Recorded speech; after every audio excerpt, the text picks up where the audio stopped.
So ಈಗ ವಿಜಯವನ್ನು ಸಾಧಿಸ್ತಾ ಇದ್ದಾರೆ ಕೃಷ್ಣ ಟಾಕೀಸ್ ಮೂಲಕ. ವಿಜಯಾನಂದ ಸರ್,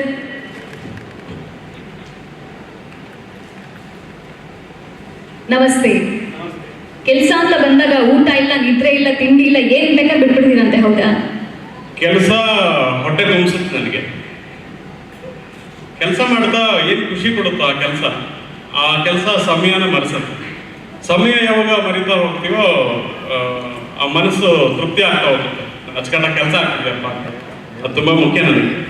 ನಿಮ್ಮ ಪ್ಯಾಷನ್, ಡೆಡಿಕೇಶನ್ ತುಂಬಾ ಇಷ್ಟ ಆಗುತ್ತೆ, ಪ್ರತಿಯೊಬ್ಬರು ಕೂಡ ಸ್ಫೂರ್ತಿ ಆಗುತ್ತೆ.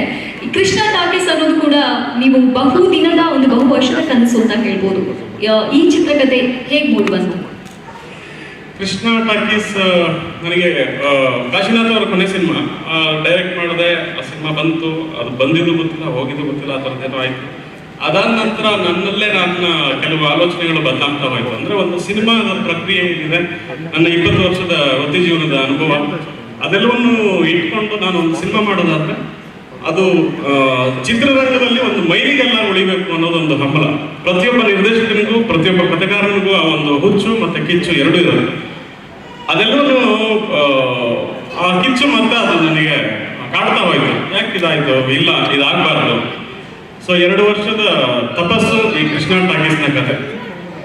ಒಂದು 2017ರಲ್ಲಿ ನಡೆದಂತ ಒಂದು ಘಟನೆ, ಒಂದು ಚಿತ್ರಮಂದಿರದಲ್ಲಿ, ಲಕ್ನೋನಲ್ಲಿ ಒಂದು ಚಿತ್ರಮಂದಿರದಲ್ಲಿ ನಡೆದಂತ ಒಂದು ಘಟನೆ. ಒಂದು ಪೇಪರ್ ಕಟ್ಟಿಂಗ್, ಒಂದು ಆರ್ಟಿಕಲ್ ಓದಬೇಕಾದ್ರೆ ನೋಡಿದೆ.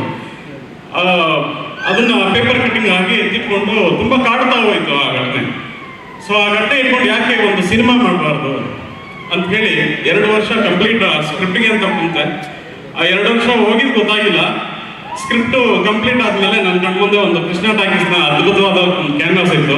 ಅದು ನೋಡಿದ್ರೆ ನಾನು ಅದನ್ನೇ ಖುಷಿ ಪಡೋದಕ್ಕಿಂತ ಹೆಚ್ಚಿಗೆ ಅದನ್ನ ಇಡೀ ಕರ್ನಾಟಕ ಜನತೆಗೆ, ಸಿನಿ ಪ್ರಿಯರಿಗೆ ಅದನ್ನ ಕೊಡಬೇಕು ಅಂತ ಹೇಳಿ ಒಂದು ಆಸೆ ಬಂತು. ಸೊ ಹಾಗೆ ಕತೆ ಬರಿತಾ ಒಂದು ಕಲ್ಪನೆಯಲ್ಲಿ ಪ್ರತಿಯೊಬ್ಬರಿಗೂ ಪ್ರಥಮ ಪ್ರೇಕ್ಷಕ ಅವನೇ ಆಗಿರ್ತಾನೆ, ಒಬ್ಬ ಕಥೆಗಾರ. ಅದಾದ ನಂತರ ನೆಕ್ಸ್ಟ್ ನಿರ್ದೇಶಕ ಒಬ್ಬ ಪ್ರೇಕ್ಷಕ ಆಗ್ತಾ ಹೋಗ್ತಾನೆ.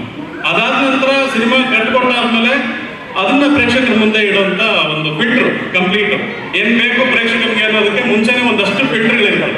ಆ ಫಿಲ್ಟರ್ ಆಗಿ ಫೈನ್ ಟ್ಯೂನ್ ಆದ್ಮೇಲೆ ಒಂದು ಪ್ರೇಕ್ಷಕರಿಗೆ ಅದು ಹೋಗ್ತೀವಿ.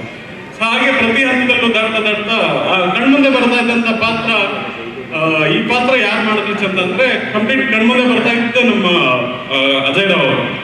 ಯಾಕಂದ್ರೆ ಅಜಯ್ ರಾವ್ ಅವ್ರನ್ನ ನಾನು ತುಂಬಾ ಬಿಗಿನಿಂಗ್ ಸ್ಟೇಜ್ ಇದ್ದು ಒಂದು ನೋಡ್ಕೊಂಡು ಬಂದಂತ ಹುಡುಗ ನಾನು. ಎಕ್ಸ್ಕ್ಯೂಸ್ ಮೀ ಇಂದ ಕೂಡ ನನ್ನ ಜೊತೆ ಒಂದು ಟ್ರಾವೆಲಿಂಗ್ ಇದೆ ಅವ್ರ ಜೊತೆ. ಸೊ ನನಗೆ ಕಣ್ಮುಂದೆ ಬರ್ತಾ ಇದ್ದಿದ್ದೆ ಅಜಯ್ ರಾವ್ ಅವರು. ಈ ಪಾತ್ರ ಅವ್ರು ಮಾಡೋದೇ ಚಂದ, ಅವ್ರು ಮಾಡೋದೇ ಚಂದ. ಬಟ್ ನನಗೊಂದು ಭಯ ಏನಿತ್ತು ಅಂದ್ರೆ ಇಡೀ ಪಾತ್ರ ಕಂಪ್ಲೀಟ್ ಆಗಿ ಒಂದು ಥ್ರಿಲ್ಲರ್, ಹಾರರ್, ಸಸ್ಪೆನ್ಸ್ ಈ ತರದೊಂದು ಬೇನಲ್ಲಿ ಹೋಗುವಂಥದ್ದು. ಬಟ್ ಇಡೀ 25 ಸಿನಿಮಾದ ಅವ್ರ 18 ವರ್ಷದ ವೃತ್ತಿ ಜೀವನದಲ್ಲಿ ಅವ್ರು ಮಾಡದೇ ಇರೋಂಥ ಒಂದು ಪಾತ್ರ, ಕತೆ ಹೋಗ್ತಾರ ಅನ್ನೋ ಒಂದು ಅಳಗಿತ್ತು ಮೈಂಡಲ್ಲಿ. ಯಾಕಂದ್ರೆ ಒಂದು ಕಲಾವಿದರ ಹತ್ರ ಹೋಗ್ತೀವಿ ಅಂತಂದ್ರೆ ಆ ಕಲಾವಿದರಿಗೆ ಆದಂತ ಒಂದಷ್ಟು ಇಮೇಜ್ ಇರುತ್ತೆ. ಆ ಇಮೇಜ್ನ ಬಿಟ್ಟು ಹೊರಗಡೆ ಬರ್ತಾರ ಅನ್ನೋದೊಂದು ಪ್ರಶ್ನೆ ಇರುತ್ತೆ. ಬಂದ್ರು ಕೂಡ ಇದಕ್ಕೆ ಹೆಂಗ್ ಸೂಟ್ ಆಗ್ತಾರೋ ಗೊತ್ತಿಲ್ಲ. ಅಂದ್ರೆ ಹೇಗೆ ರಿಸೀವ್ ಮಾಡ್ತಾರೆ ಆಡಿಯನ್ಸ್, ಅಥವಾ ನಮ್ಮಲ್ಲೇ ಹೇಗೆ ರಿಸೀವ್ ಆಗುತ್ತೆ ಅನ್ನೋ ಇಷ್ಟು ಗೊಂದಲಗಳಿತ್ತು. ಆ ಗೊಂದಲಗಳನ್ನೆಲ್ಲ ಇಟ್ಕೊಂಡೆ ಅವ್ರ ಮುಂದೆ, ಇಲ್ಲ ಸರ್ ಇದು ನನ್ನ ಕತೆ ಬರಿಬೇಕಾದ್ರೆ ಕನಸು ಕಂಡಿದ್ದು ಮತ್ತೆ ಕಣ್ಮುಂದೆ ಬಂದಂತ ಪಾತ್ರಧಾರಿ ಅದು ನೀವೇ ಆಗಿದ್ರಿ.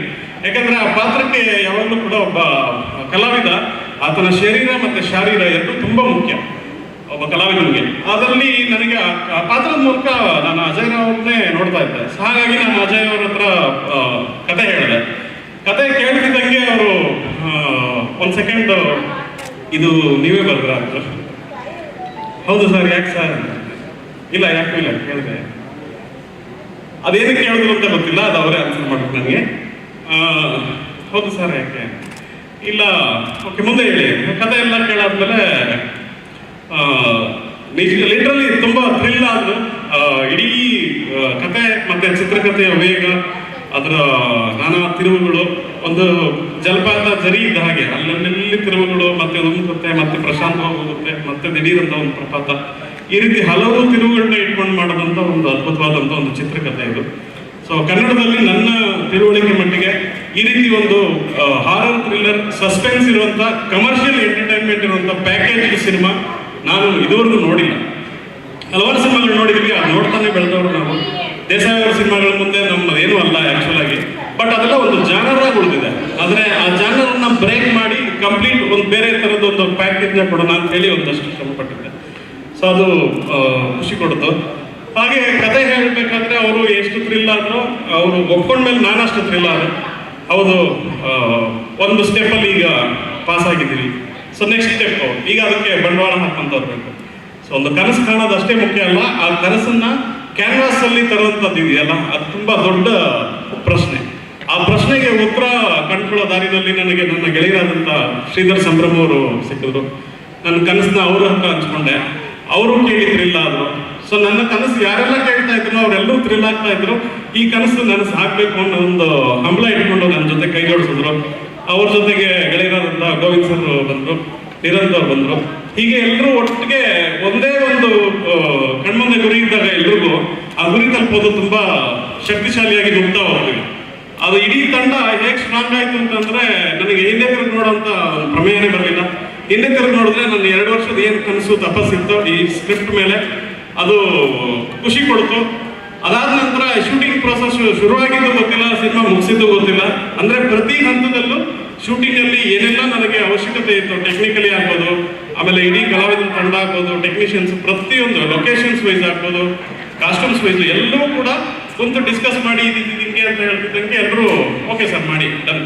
ಪ್ರೊಡ್ಯೂಸರ್ ಕಡೆಯಿಂದ ಯಾವುದೇ ರೀತಿ ಒಂದು ಎಳ್ಳಷ್ಟು ಕೂಡ ಒಂದು ದಿನನೂ ಕೂಡ ಬ್ರೇಕ್ ಕೊಡದೆ ನಾವು ಮಾಡ್ತಾ ಹೋಗ್ತಿದ್ವಿ.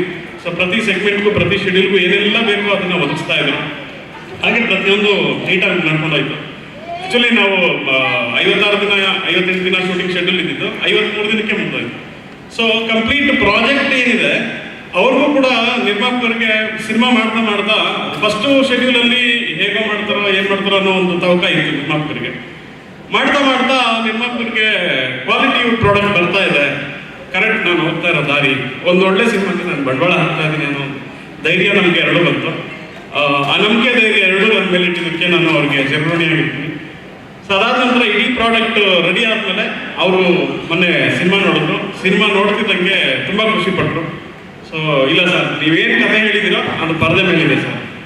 ಅಜಯ್ ಅವ್ರಿಗೂ ಕೂಡ ಏನು ಕಥೆ ಹೇಳಿದ್ರು ಅದು ಪರದೆ ಮೇಲಿದೆ. ನನಗೆ ಇಷ್ಟ ಆಯಿತು.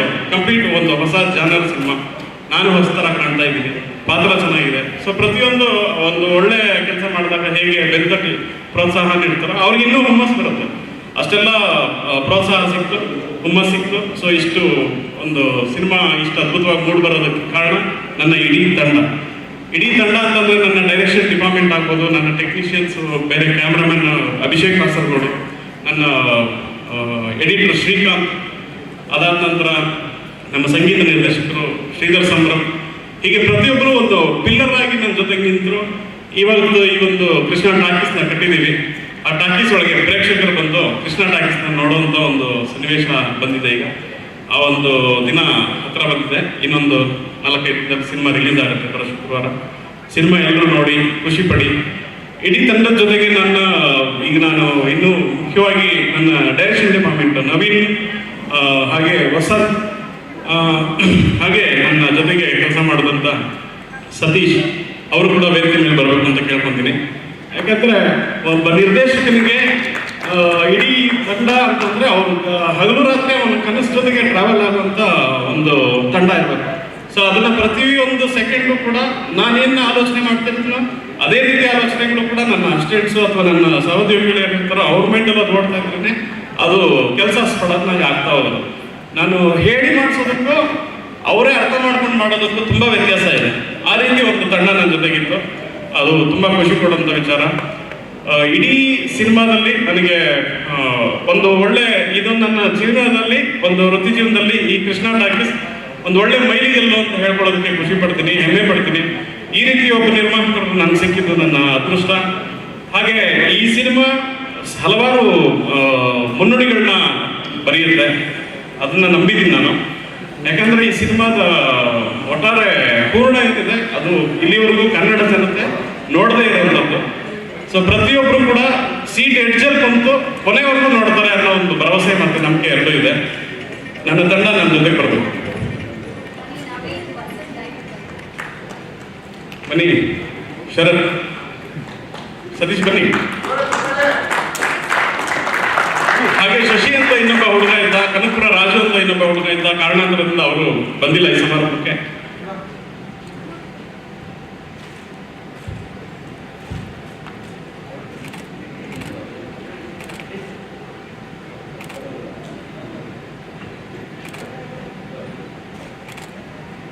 ಅಡಿಗೆ ಚೆನ್ನಾಗಿದೆ ಅಂತಂದ್ರೆ ಅಡಿಗೆ ಭಟ್ರಿಗಿಂತಲೂ ಅಡಿಗೆ ಭಟ್ರ ಜೊತೆ ಇರ್ತಾರಲ್ಲ ಅವ್ರನ್ನೂ ಹೊಗಳ್ಬೇಕು ನಾವು. ಆ ರೀತಿ ನಮ್ಮ ಇಡೀ ತಂಡ ನನ್ನ ಜೊತೆ ಹಗಲು ರಾತ್ರಿ ಶ್ರಮಿಸಿರೋದ್ರಿಂದ ಇಷ್ಟೊಂದು ಒಳ್ಳೆ ಕೃತಿ ಬಂದಿದೆ ನನ್ನ ಮುಂದೆ. ಎಲ್ಲರಿಗೂ ಫೇವ್ರೇಟ್ ಆಗಿರೋ ಇಂಗ್ರೀಡಿಯೆಂಟ್ಸ್ ಇದೆ, ಅರೋಮಾ ಸಕ್ಕತ್ತಾಗಿ ಬರ್ತಾ ಇದೆ. ಟೇಸ್ಟ್ ಮಾಡೋದಕ್ಕೆ ವಿ ಆರ್ ಆಲ್ ವೇಟಿಂಗ್. ಖಂಡಿತವಾಗ್ಲು 16ನೇ ತಾರೀಕು ಕೃಷ್ಣೋತ್ಸವ ಇಡೀ ಕರ್ನಾಟಕ ಜನತೆಗೆ. ಆ ಕೃಷ್ಣೋತ್ಸವದಲ್ಲಿ ಪ್ರತಿಯೊಬ್ಬರು ಮನೇಲಿ ಕೂತ್ಕೊಳ್ಳದೆ ಥಿಯೇಟ್ರಿಗೆ ಬನ್ನಿ, ಮಾಸ್ಕ್ ಹಾಕೊಳ್ಳಿ, ಸ್ಯಾನಿಟೈಸರ್ ಹಾಕೊಳ್ಳಿ, ಆಲ್ರೆಡಿ ಎಲ್ಲರೂ ಹೇಳಿದ್ದಾರೆ. ಅದ್ರ ಜೊತೆಗೆ ಸಿನಿಮಾ ಪ್ರೀತಿಯಿಂದ ಬನ್ನಿ, ಸಿನಿಮಾನ ಪ್ರೀತಿಸಿ, ನೀವು ಪ್ರೀತಿಯಿಂದ ಬನ್ನಿ. ಆ ಸಿನಿಮಾ ನಿಮ್ಮ ಕನಸುಗಳನ್ನ, ನಿಮ್ಮ ನೋವುಗಳನ್ನ ಮರೆಸಿ ನಿಮ್ಮ ಕನಸುಗಳನ್ನ ಇನ್ನಷ್ಟು ರಂಗೇರಿಸುತ್ತೆ, ಇನ್ನಷ್ಟು ಖುಷಿ ಕೊಡುತ್ತೆ. ಈ ಕರೋನಾಗಿರೋನೆಲ್ಲ ಮರೆತುಬಿಡಿ, ಅದು ಯಾವುದು ಇಲ್ಲ. ಅದಿದೆ ಅನ್ಕೊಂಡ್ರೆ ಇದೆ, ಇಲ್ಲ ಅಂತ ಅನ್ಕೊಂಡ್ರೆ ಅದಿಲ್ಲ. ಇಲ್ಲ ಅಂತ ಅನ್ಕೊಂಡು ಆರಾಮಾಗಿ ಬನ್ನಿ, ಧೈರ್ಯವಾಗಿ ಬನ್ನಿ, ಖುಷಿಯಿಂದ ಬನ್ನಿ, ಖುಷಿಯಿಂದ ಹೋಗಿ.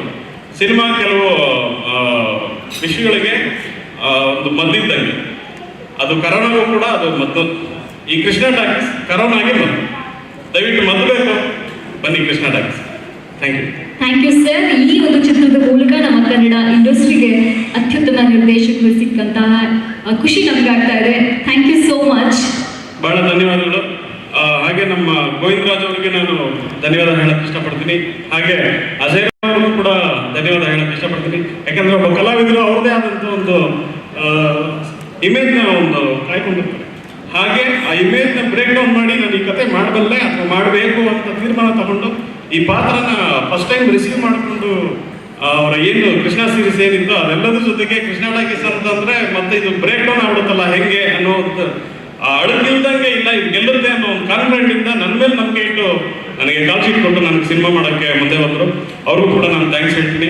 ಹಾಗೆ ನಮ್ಮ ಶ್ರೀಧರ್ ಸಂಭ್ರಮ್ ನಮ್ಮ ಸಂಗೀತ ನಿರ್ದೇಶಕರಾಗಿ ಅಲ್ಲದೆ ನನ್ನ ಹಿರಿಯಣ್ಣನಾಗಿ ನನ್ನ ಜೊತೆಗೆ ನನ್ನ ಕಷ್ಟ ಸುಖಕ್ಕೆ ಪ್ರತಿಯೊಂದು ಸನ್ನಿವೇಶಕ್ಕೂ ಕೂಡ ಅವ್ರ ಜೊತೆಗಿದ್ದು ನನ್ನನ್ನು ಮುಂದುವರ್ಸ್ಕೊಂಡು ಬಂದರು, ನನ್ನ ಜೊತೆಗಿದ್ದರು. ಅವ್ರಿಗೂ ಕೂಡ ನಾನು ಥ್ಯಾಂಕ್ಸ್ ಹೇಳ್ತೀನಿ. Thank you. Thank you sir. Thank you. Over all ಒಂದು ಬೆಸ್ಟ್ ಟೀಮ್ ಸಪೋರ್ಟ್ ನಿಮಗೆ ಸಿಕ್ಕಿದೆ. ಸೊ ಖಂಡಿತ ನಮ್ಮ ಕನ್ನಡಿಗರ ಒಂದು ಅಭಿಮಾನ, ಆಶೀರ್ವಾದ ಖಂಡಿತ ಇರುತ್ತೆ ನಿಮಗೆ. Thank you so much. Thank you.